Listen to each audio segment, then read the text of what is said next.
Happy Monday! Yan, happy Monday morning! Pasok na ulit tayo.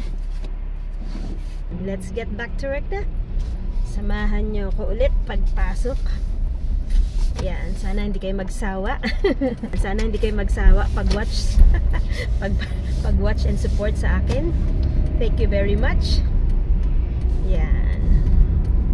Sa teaching council naman kasi, ang naibigay sa akin ng teaching council is qualified teacher. Pwede akong magturo sa primary and ECE, pero mas pinili ko ECE dahil mas love kong magturo sa mga small kids.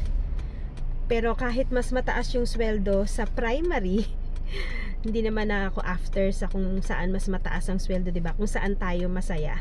So kung saan tayo masaya, kung saan ang gusto ng heart natin, doon tayo, diba? So, yung iba nagtuturo sa primary, mas gusto nila doon kasi nga daw perks of being a primary teacher. Meron silang, ang kagandahan naman kasi sa primary teacher, meron silang 10 days school holiday every term. So, natutuwa nga ako sa anak ko, mas mahaba pa yung bakasyon niya o yung school holiday niya kaysa sa akin. Okay, so sa each term, halimbawa term 1, meron silang 10 days na bakasyon. Ganon din yung teacher. So, second term naman, meron din silang 10 days. After term 3, another 10 days na bakasyon. And pagdating ng December, which is term 4, parang 6 weeks ang bakasyon. Nakakatawa, diba, sa primary, mas marami silang bakasyon kaysa sa amin sa ECE. Sa ECE kasi, annual leave lang 30 days.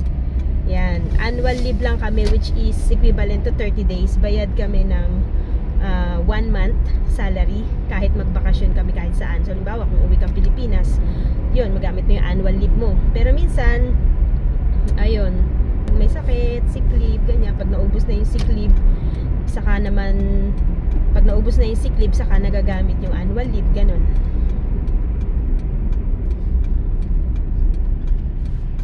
Ayan. So, malapit na tayo.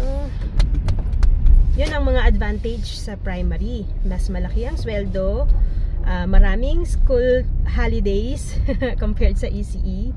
Yan. Although, konti lang naman din ang difference ng mas mataas ang sweldo ng primary. Pero hindi naman tayo after sa sweldo. So, doon tayo sa kung saan tayo masaya. Diba? So, yun lang. Dito na ako sa parking namin. Bye for now. See you later.